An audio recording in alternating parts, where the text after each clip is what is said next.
आज हम लोग जो है हमारे कोर्स में सजा कहानी है उसका अध्ययन करेंगे। और ये कहानी आपकी प्रमुख लेखिका जो कि आधुनिक साहित्य की एक जानी मानी पहचानी लेखिका हैं मनु भंडारी, उनके द्वारा लिखित है।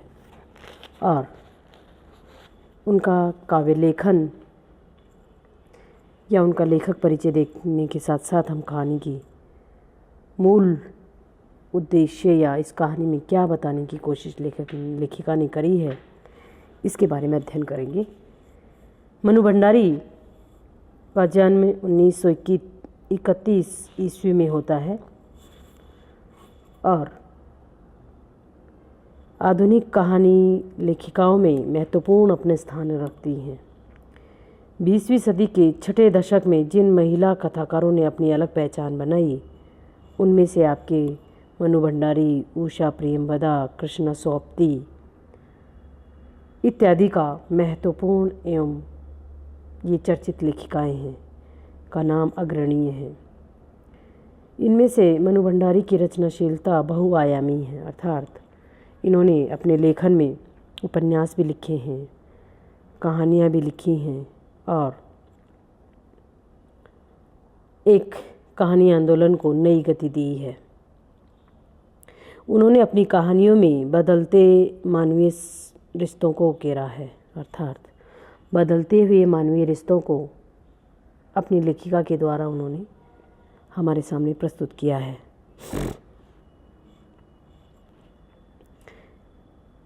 कहानी ने मनु भंडारी को एक नई कहानी आंदोलन के कहानीकारों में अग्रिम पंक्ति में ला खड़ा किया है। इस पर रजनीगंधा नाम से इनकी कहानी जो फिल्म बनी है उस पर ये एक फिल्म भी बन चुकी है। मनु भंडारी की कहानियों के पात्र आंतरिक संसार का विश्वसनीय मानवीय रिश्तों को बड़ी सहजता के साथ वो अपनी कहानियों में करती हैं। उनकी कहानियों में बनावटीपन नहीं दिखेगा आपको, अतः वे पाठक को गहराई से प्रभावित करती हैं। और उनके कुछ चर्चित जो कहानी संग्रह हैं वो हैं मैं हार गई, यही सच है, एक प्लेट, सैलाब, त्रिशंकु आदि उनके प्रमुख कहानी संग्रह हैं। और 1 इंच मुस्कान ये राजेंद्र यादव के साथ लिखा हुआ इनका एक उपन्यास है। ये राजेंद्र यादव की पत्नी रही हैं जो कि एक महत्वपूर्ण पत्रिका के संपादक होने के साथ साथ वो भी एक चर्चित लेखक साहित्य में रहे हैं। आपका बंटी, महाभोज आदि इनके प्रसिद्ध उपन्यास हैं। उन्होंने एक कहानी यह भी नामक आत्मकथात्मक रचना भी लिखी है जो कि उनके व्यक्तिगत व रचनात्मक संघर्ष की कहानी है। ये तो था इनका लेखिका परिचय। और इस कहानी में लेखिका क्या मूल थीम या मूल कथानक को लेकर आती हैं और किस तरह का वातावरण व समाज इस कहानी में प्रस्तुत करती हैं, इसका उदाहरण हम लोग इस कहानी के उद्देश्य संक्षिप्त यूँ कहें कि इस कहानी का मूल सारांश देखने की कोशिश हम लोग कर रहे हैं। फिर कहानी को तो हम धीरे धीरे अध्ययन करेंगे। यह मनु भंडारी की एक मर्मस्पर्शी कहानी है जो कि हमारी न्याय व्यवस्था की गति पर तीखा प्रहार करती है।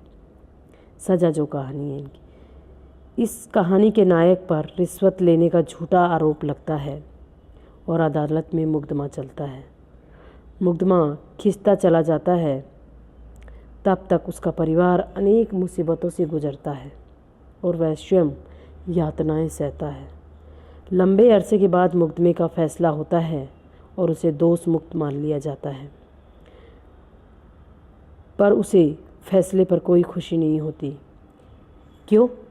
क्योंकि मुकदमा के लंबे चलने के कारण वह और उसका परिवार यातनाओं की सज़ा तो भोग चुका है, अर्थात इस कहानी का जो मूल नायक है उस पर रिश्वत लेने का आरोप लगता है और वह आरोप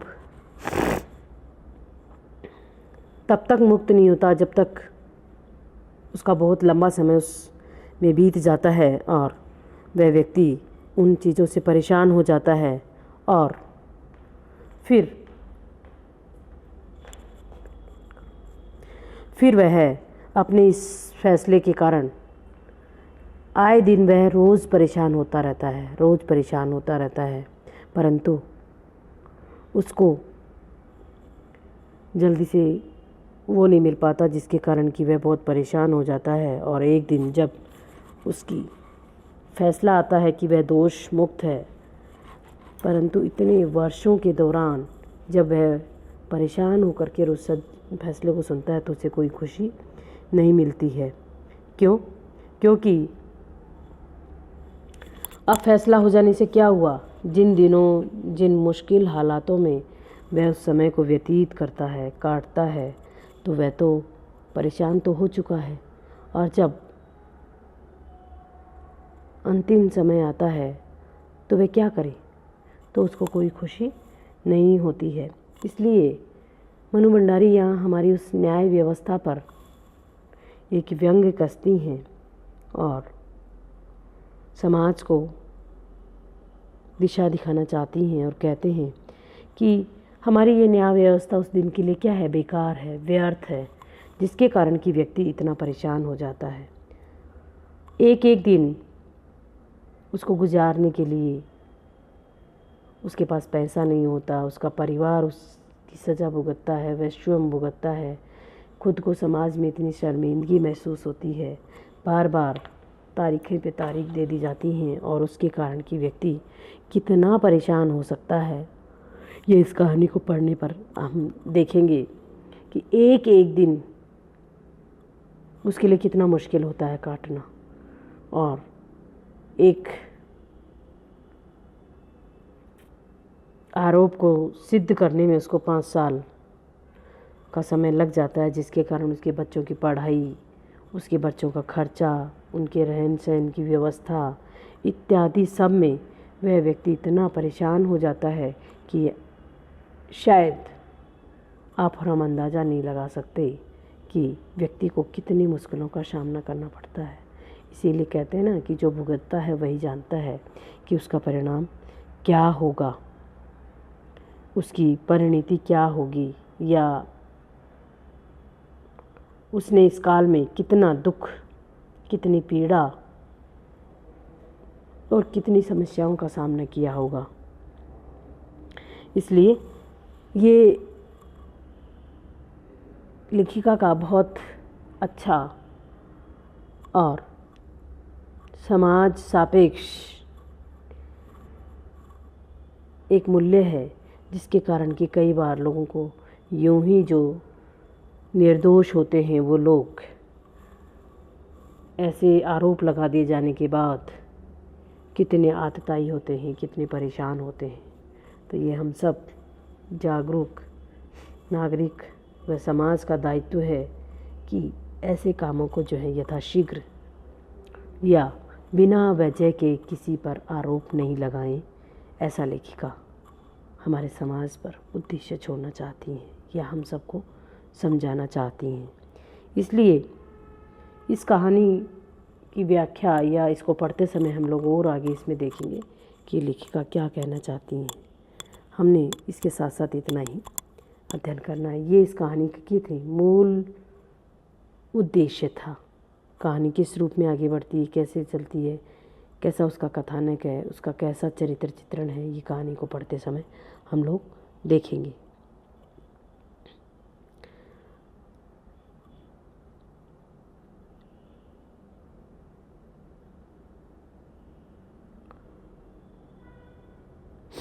अर्थात वर्तमान समय में नवीन जीवन मूल्यों की तलाश के साथ साथ व्यक्ति के विवेकशील और व्यक्ति के अधिक समझदार होने की उम्मीद लेखिका करके और हमारे समाज को बुराइयों से मुक्त करना चाहती हैं और बिना आरोप के या बिना गलती किए हुए इंसान पर कोई दोष जल्दी से ना लगाए, इसकी लेखिका गुजारिश करती हैं। इसीलिए हम लोग कहानी को कल देखेंगे। इसका मूल उद्देश्य हम लोगों ने देखा है इसका। ठीक है।